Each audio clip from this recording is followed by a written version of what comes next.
It has happened. It has happened.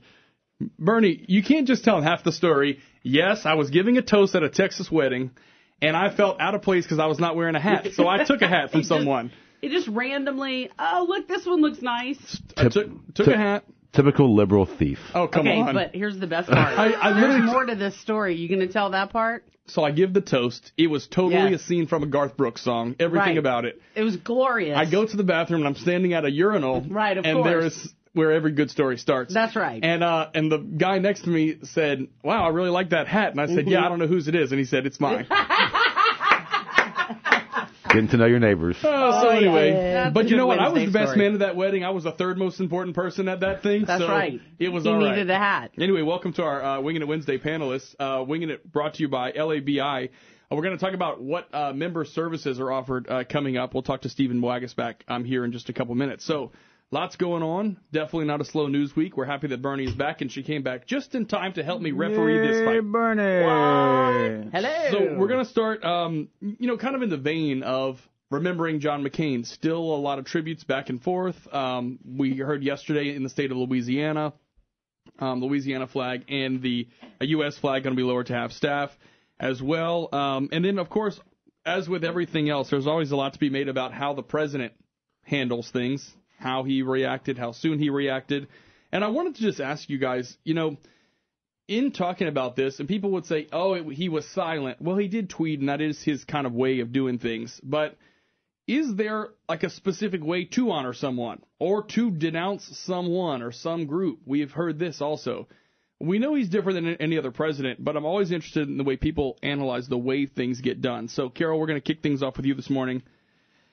Is it too little, too late? Are people speaking out? I don't know. I mean, what do you say when someone dies? It's sort of seems like the feud should be over, right? Well, it depends on who it is that dies, of course. Where they always gave John McCain the benefit of the doubt for being a maverick, they give President Trump no benefit of any doubt or anything. He's always wrong. He's always doing it wrong, no matter what. The rule says you keep the flag at half staff for 48 hours. He did that, put it back up. Oh, it's President Trump. He's all wrong. So he says, okay, you guys, I'm going to put it back at half staff and leave it there until he's buried, and no matter, and then they get him at a cabinet meeting talking about something totally different. They start screaming at him. What do you think about John McCain? I mean, and he doesn't want to say anything about John McCain. He's just sitting there. Well, isn't that horrible? That is just horrible. No matter what the man does, it's going to be horrible in the view of most of the media, 98% of the media. So I cut him some slack, and I think a lot of people do, and his poll numbers are bearing that out. They're just tired of him being vilified for every little thing that he does. Stafford, does it eventually come to a point where you just say, it's just what he does, you lower your expectation? Because more people like this will die. I mean, there's not going to be another John McCain, but there might be a Jimmy Carter, who was a former president. There might be, obviously, George H.W. Bush is the one who's had his own health problems. Are we just going to build up to this same conversation happening again? Yeah, I mean, when you have sycophant fans who every time somebody dies somehow Trump's a victim, this is what you're going to get. Look, this is what happened. The statute says that when a sitting senator passes away, the flag goes at hat staff the day of and the day after. The White House followed the rules. I'm not going to hold Trump responsible for the flag thing. I think the media took it and ran with it and made kind of a big deal out of it. I think that he should have gotten a longer time with the flag at hat staff, which is what they ended up deciding to do. But never have we described Trump as somebody who possesses a lot of empathy. In fact, most of his detractors would say that he lacks a lot of empathy. So, look, John McCain dedicated his life to public service, and there's a lot of things that he stood by that I didn't agree with. But I have to respect the fact that he did what he did, and for him to come out, from 5 years of captivity that way, and find a way to be a productive member of society, and to really lead the way for others is something that's impressive. And I think the most impressive part is what Democrats say about him, because they fought with each other, they disagree with each other, and but they said he always supported their right to do it and tried to make a point to make friends. And I think I think he exemplifies what a lot of people want out of our government, which is, look, have some principles, but realize that you're not going to get anything done on your own. So, look, Trump's going to be Trump, and look, when HW dies, we're gonna, or when W dies, we're gonna be talking about this again, because I'm sure dumb things will be said then too. Warren, what comes to my mind with this whole thing is transactional versus relational, and we've talked about this so many times, just different ways, and I think one of the things and the problems we have is the likability contest that a lot of times politics becomes, and it's not the issues, it's how much, well, he seems likable. Well, what's likable going to do? Do you think this kind of falls into it as well? We were discussing Trump's reaction, not John McCain, right? Yes. You know, there's a lot of hoorah about this. I'm kind of an old traditionalist. I have gone back and said over and over and over again that there were federal statutes on when the flag is flown at half-staff and when it's not, and for whom, and all of this, that, and other. And somehow or another, it's gotten down to where that the flag will be flown at half-staff if the mayor's damn dog gets run over. And people will say, well, but it totally devastates the children and the family and blah, blah. Well, so it does, you know. And when the president dies, it goes to half-staff for 30 days. I think it's the same thing for a Chief Justice of the Supreme Court, a former Chief Justice. Then Congressman, I think, was like, I thought it was from the time of death to the internment, as long as it happened within 48, 72 hours or something. But anyway, that we just changed those rules at will, and now the governors can order it to be flown at half-staff, and then there are other people who just fly it at half-staff just for the hell of it, you know, that after Katrina, I mean, not Katrina, but the Space Shuttle Challenger went down, I was riding with somebody over around Texas, and we come up there, and there was a flag at half-staff, and I said, what is that flag doing at half-staff? And the guy said, I don't know, maybe they shot another rocket. So, I mean, you know, it's just like, what, did they fly the flag at half-staff when Jeremiah Denton died? You know? Well, here's Does it feel good? I mean... Well, here's the other thing. I mean, do you think Trump was out there running the flag up and down? There are certain procedures that the White House staff follows no matter who's there. And so, you know what I'm saying, right? Another Warren story, though. This is another Warren story. Okay, wait, hold on a second.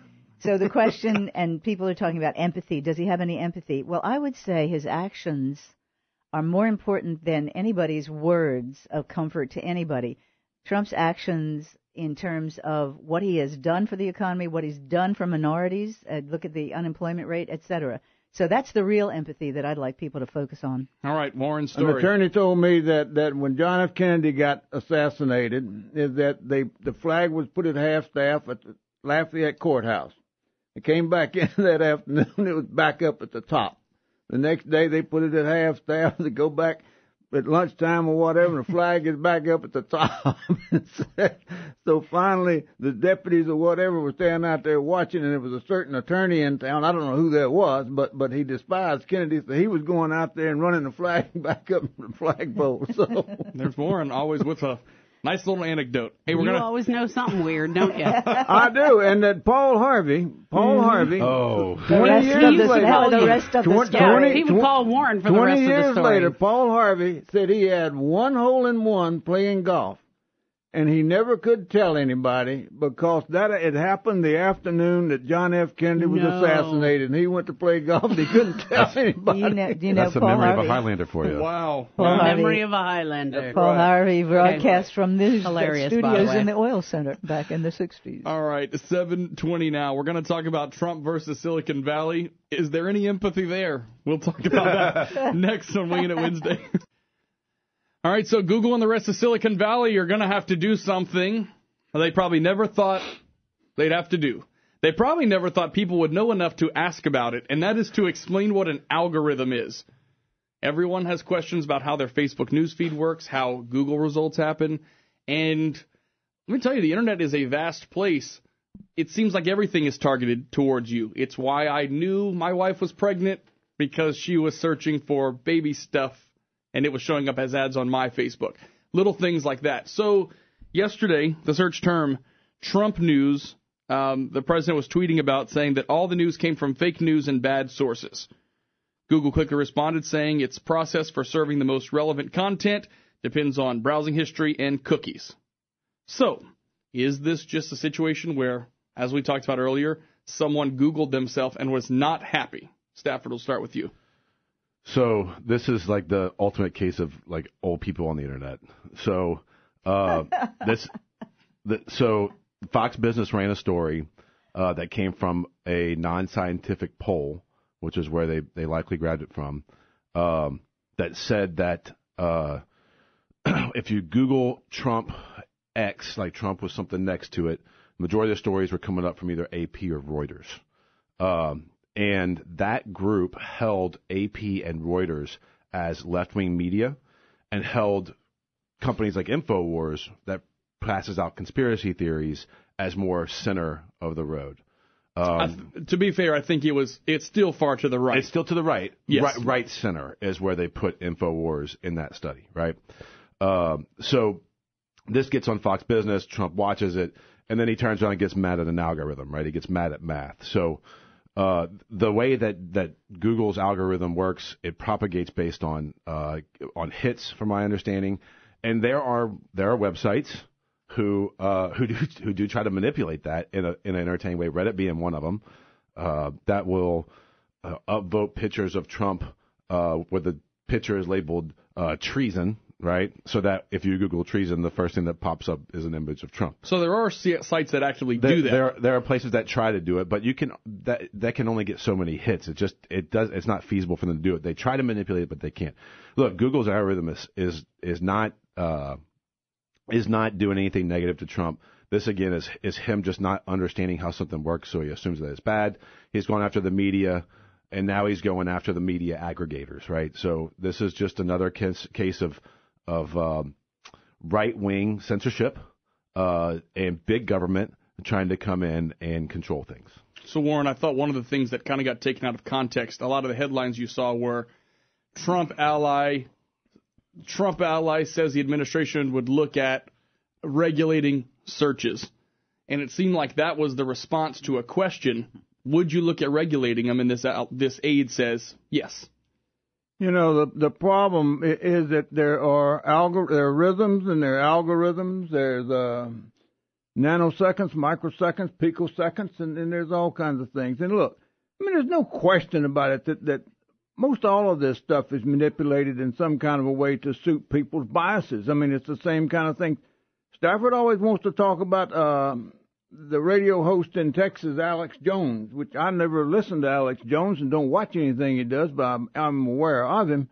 But look, there's no question about the fact that Google and that Facebook and that all of these things manipulate that stuff to suit their purposes. I mean, there's always said that. I mean, that all you got to do is look at it. Everybody, one of the things that Rush Limbaugh always said that I totally agreed with, you know, he got criticized because he was biased, because he said, that's what I am. Everybody's biased. The difference is the mainstream media is biased. All those reporters are biased, and they refuse to admit it.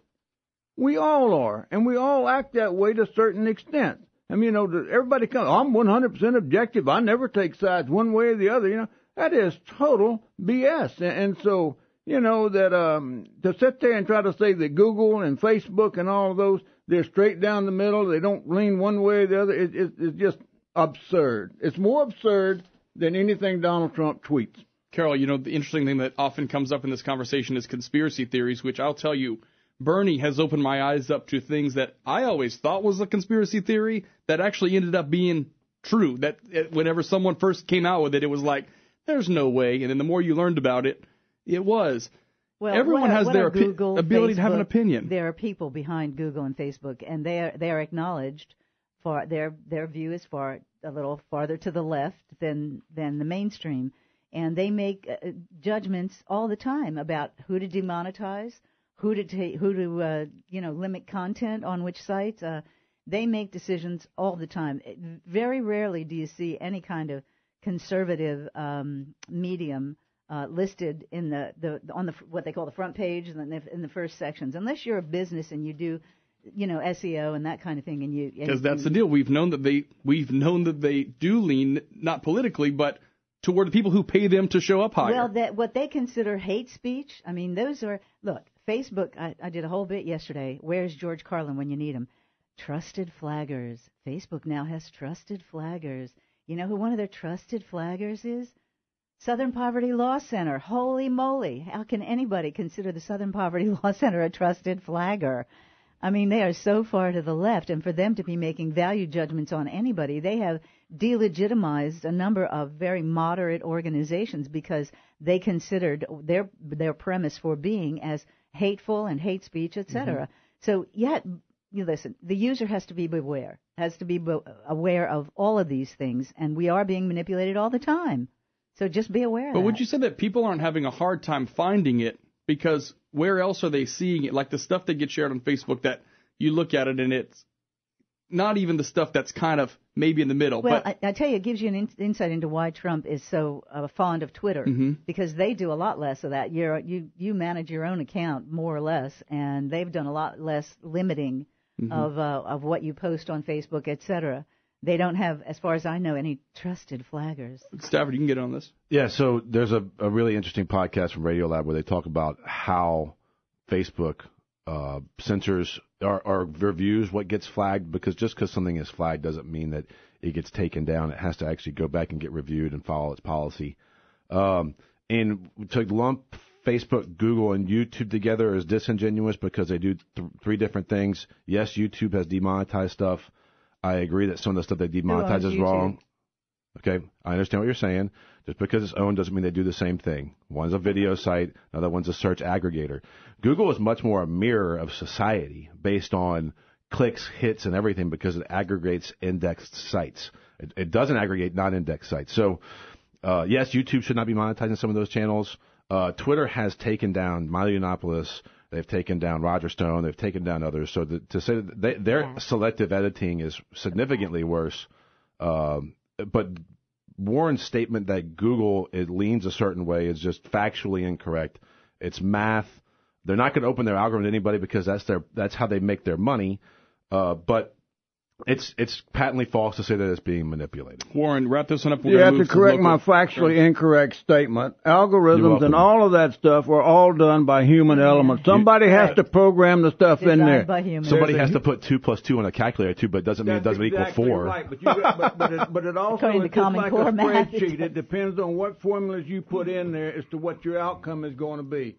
Garbage in, garbage out. You can slant anything you want to. It goes back to what Mark Twain once said. There are lies, damn lies, and statistics. And to sit there and say, well, this is mathematical. Well, the whole thing is mathematical. But let me tell you something. You set the compass on an airplane or whatever a couple of degrees one way or the other, and guess where you're going to wind up? A hell of a long way from where you thought you were going to go. So to sit there and say that it's mathematical, so therefore it can't be changed. Let's take a phone call. Absolutely absurd. All right, 232-1542. Your comments on Wingin' It Wednesday. Good morning. Go ahead. Hey, good morning. Thanks for taking my call. Yeah, go ahead. I happen to write algorithms at work all day, and I just wanted to correct something that was said about algorithms being math. And it's nothing against Stafford. I actually like listening to him. An algorithm is just a set of instructions that a human being puts into any course of action. It could follow any pattern matching, which could lean one way or the other. I've actually wrote algorithms for search engines before, and they can lean either way depending on what content it's trying to search through. So it's not just purely math like 2 + 2. It's actual influence by whoever the writer truly is. That's a true statement. I want to ask you something too, because one of the things that someone called and told me was, if this kind of stuff wasn't in some way manipulated, if you really saw what was getting the most hits on the internet, you would be scared to death at what's out there. Do you see that as being true? Oh, absolutely, 100%. And look, I'm not saying that all algorithms don't contain math. They probably do. That's probably a true statement. You probably would be shocked because people want to search crazy things because they have access to Google now, right? Yeah, no, that's the truth. So, I mean, yeah, I think that's a fair statement, right?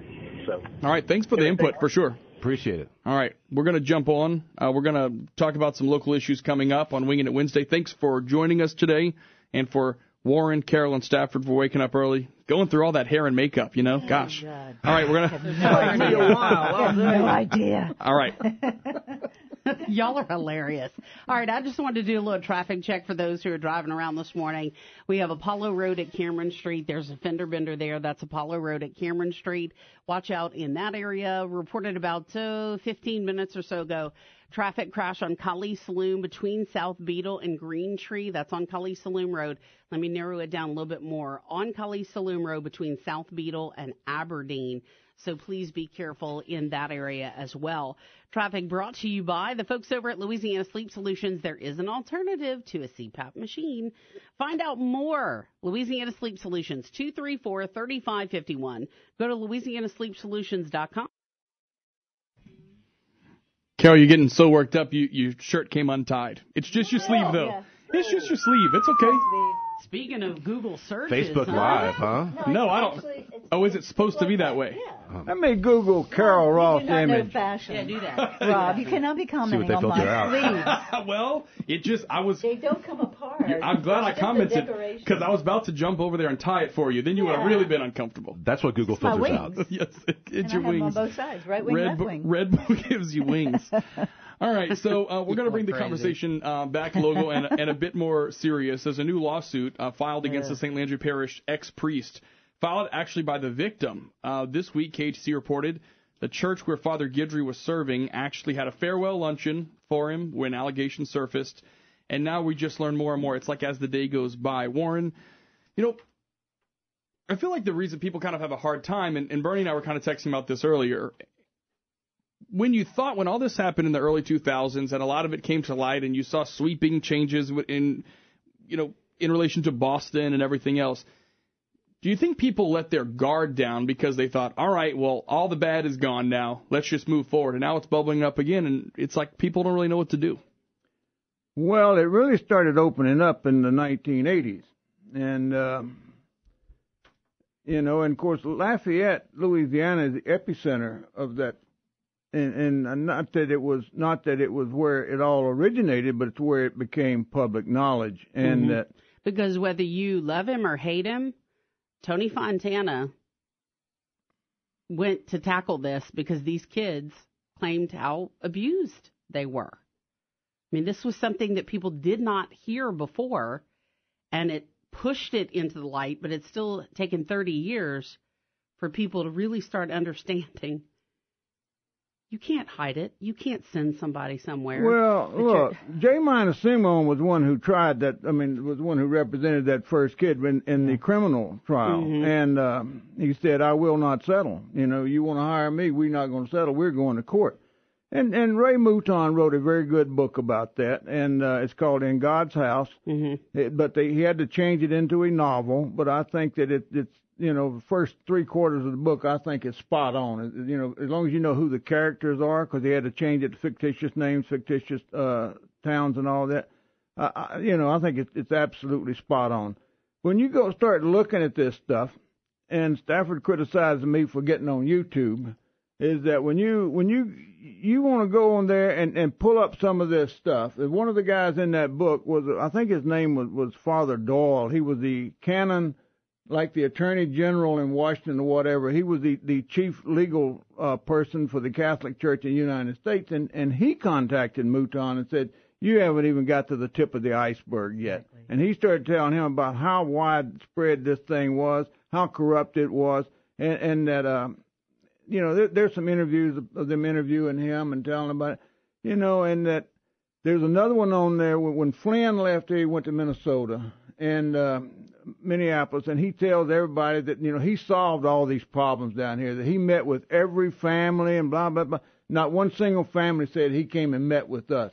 And so there's a deposition. I wound up watching the whole 3 or 4 hours of it, where the guy who is now a cardinal, or he was in St. Louis, and he was being deposed, and he said 269 times, "I don't recall, I don't know." And one of the deals was, did you know that it was illegal for a grown man to have sex with a minor boy? And he says, "No, I don't recall ever being told that was illegal." And they went through this for about 10 minutes, and he kept saying, I don't recall anybody ever telling me that. I don't. Listen, it's just to sit there for 3 hours and watch that stuff. At the end of it, you're just totally furious. Carol. Well, as someone who went through 12 years of Catholic school, I will say most of the priests I knew of who were doing the hanky-panky were doing it with women. And they taught us in high school religion. That was that big part of The Keepers. I'm serious. The Netflix show, The Keepers. Yeah. But I will say this. We read the original of Ray Mouton's book because Ron was doing some editing at the time and helping him before he had to switch it. No publisher would touch that book. That's how controversial it was. He finally, I think he had a UK publisher, but they insisted that he turn it into fiction. Now, all of the players, most of them are still around and still leaders in our community. Ray Mouton, he decamped to Europe because it was incredible pressure put on him. They appointed him to represent Father Gothay, and they thought that he was going to fold. And he said, I'm an attorney, and I'm tasked with representing my client. I'm not going to fold. I can't settle. We have to let this play out because they wanted it to go to be aired to see the light of day. This was a terrible scandal that the church actively participated in by moving him from parish to parish to parish, knowing full well that the man was a pedophile. The church has some serious fundamental problems, and I say that as a person who really does love my religion, although I tell you it challenges me at times so much to stay true to the original doctrinal issues in the church, yes. But when was it that priests were told not to marry? It wasn't the apostles. It wasn't Jesus. No. And Jesus certainly had women in his inner circle. He didn't tell them that they couldn't be fully participants. So I may sound radical, but I think priests should marry, and I think we should have women priests. Okay, I said it there. Now, everybody just start jumping on me for that. But I love my Catholic faith, but I do not like the church right now. So religion out of it, Stafford, do you think this is a leadership thing? It's a power thing? Yes. Where you're afraid to kind of jump into it because you've been told your whole life to respect this being. Well, I don't know how you're going to find, let's say the Pope resigns over this, right? Well, over the current Catholic sex abuse scandal. Mm-hmm. How are you going to find somebody who's going to be Pope who didn't try to cover up this at some point? The problem that the Catholic Church has is that its screening process for priests doesn't weed out pedophiles. And pedophiles feel that they're safe by joining the Catholic Church and becoming priests. And they are safe because if you look at what happened in Pennsylvania, they were able to they were giving out gold chains to kids who had been coached and were more easily abusable so that other priests could identify them and abuse them as well. Mm-hmm. And then when all was said and done, they shipped them to South Louisiana. Now, look, here's my biggest problem with it. I don't think that the Catholic Church is the only people protecting these priests. Look, there are people all across. You're absolutely right. There are people all across this country, whether they're in religion or outside of religion. This is not faith specific. There are people in every religion that use that power to hurt people. Yeah, and I think that we should prosecute priests. I think we should jail them. And I think that we should hold the church fiscally liable for not protecting our future, or these kids. So the Catholic Church is going to continue to cover for these people as long as you continue to give them your money. And as long as you keep giving them that 10%, they're going to continue to use that money to pay off victims of sex abuse. You don't even want to hear my sister who runs Jesus House and founded Jesus House 40 years ago. You don't even want to hear her talk about the hierarchy and the entrenched hierarchy of the Catholic Church that has allowed this to continue because of the fear of what it will do for to the faithful. And it has eroded the confidence of the faithful in the church. And if you look at the fiscal issues of the church, going all the way back to Banco Ambrosiano, to Roberto Calvi hanging from the London Bridge. Of course, he hung himself. We know that, don't we? Yeah. I mean, and you read Nino Labello, The Keys to the Papacy and the Gold of the Papacy, and you'll get a real understanding of how even in the church, the entrenched bureaucracy works against the fundamental principles that Christ laid out. I want to touch on something real quick, Carol, and then we'll wrap it up with you. Warren. Do you think the change that has happened fundamentally has been that even my parents' generation, my grandparents' generation, never even let their mind go to where they could believe that their priest would ever be a part of it?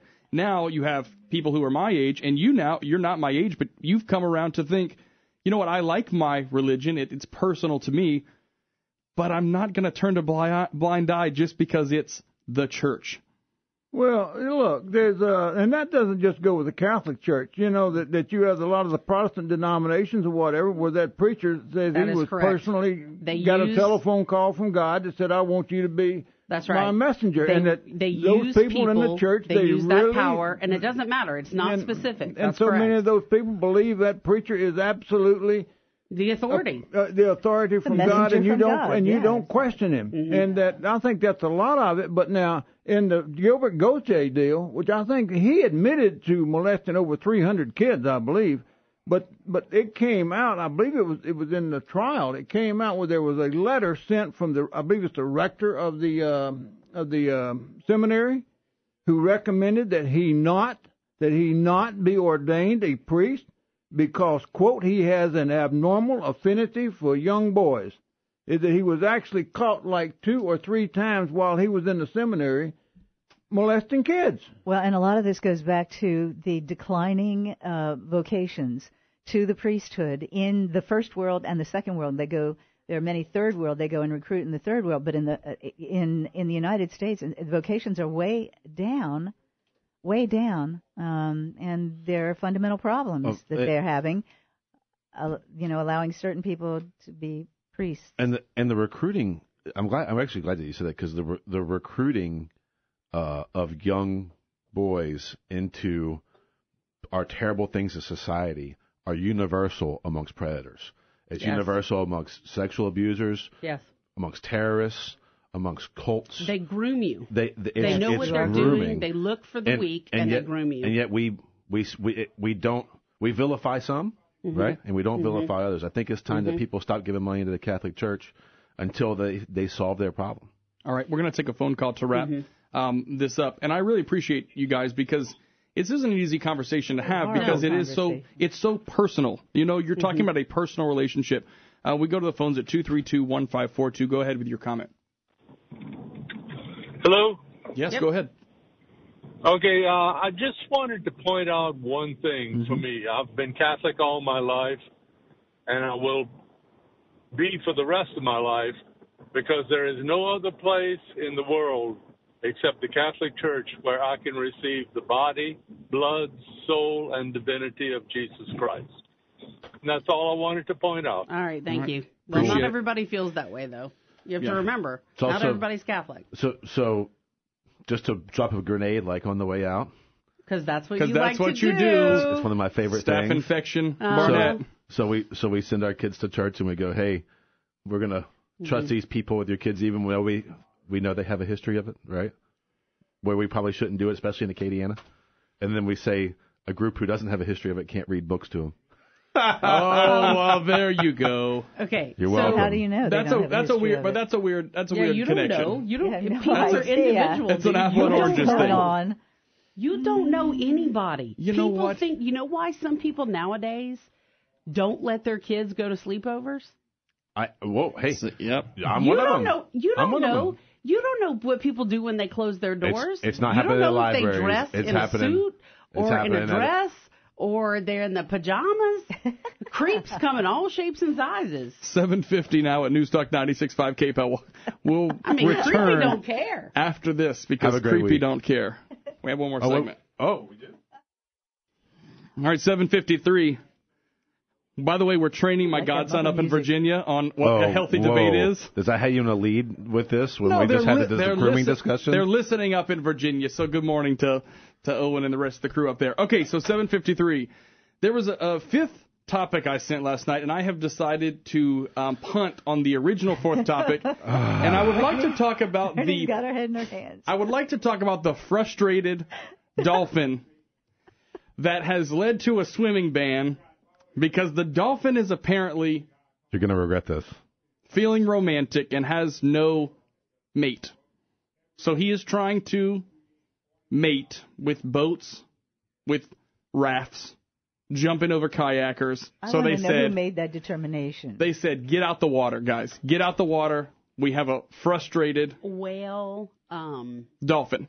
I don't All right, know let's who start- made that determination. probably somebody watching that dolphin very closely. No, Yes. I think it's somebody who is endowing that what the scientists call anthropomorphizing, endowing that dolphin with human characteristics. Maybe the guy himself was frustrated, and he wanted to be able to rub up against people and not. Like the dolphin was doing. By the way, I have this image of a dolphin with a cigarette in his hand afterwards. Oh, ma chérie, that is savoir-faire.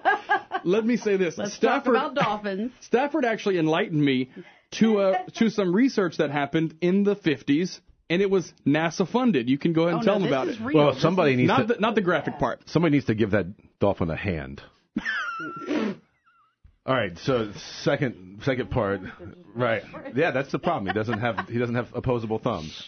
Okay, so yes. there's a study that was done in the 60s. It was NASA funded, where a woman lived with a dolphin for a year, and they did LSD together and various other things, and so we've done all these crazy experiments. Dolphin on LSD. And listen, we know that dolphins are one of the few mammals that will Have relations. and rape. Okay, They're known to rape, I think, sea turtles, if I'm not mistaken. They don't. They'll extra species rape. Okay, like so there is listen. a pleasure. There's some. Okay. There's There's a yes. solution to this. I guarantee you there is some weirdo in the world who is just dying To go swim in that pond. to go swim with that dolphin. Okay, but the problem is, if you read further, they take you under the water, so you're going to die. Give him a mask. Let him go down. Give him a tank. Warren? They'll take you all the way to the bottom of the Them. tank. I didn't say him. Them. Well- Either one.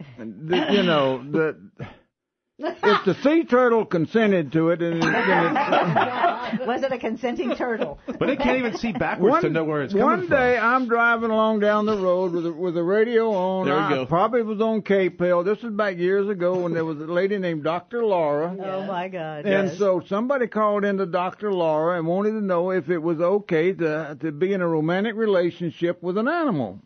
And Dr. Laura says, "Well, I think if you don't hurt the animal, then probably it's okay." No, I don't think Dr. Laura said that. Perhaps Dr. Joy Brown may have said that. Now, I think that was Dr. Laura said that. I can't imagine she would consent to that. No. I've got Dr. Laura's naked pictures, by the way. Oh, okay. She consented to that, though, didn't she? No, she consented to them being taken. She didn't consent to them being published. Printed, right, That's and right. published. Okay, please go to YouTube and check that out. I think you got the wrong doctor on that one. You think Okay. it was Dr. Joy Brown? I do. Oh. Yeah. Yeah, you know what our saying was about Dr. Laura. You must be really sick if you call me for help. But you know what? She actually has found new life with Sirius because she is prominently, and when I tell you, it's the best passer of time for a road trip because we'll listen and it tells you everything you ever need to know about yourself. Right, because if you completely vehemently disagree with what she says, it at least makes some good topics of discussion. And she also teaches me how to handle our callers because she's rude to them. If they don't spit it out, spit it out.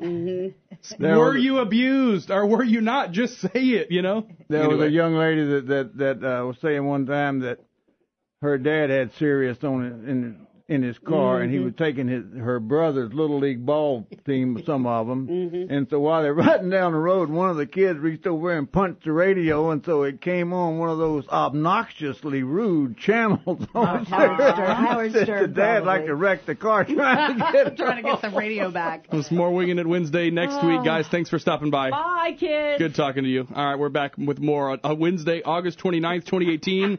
In the next segment, we drink wine.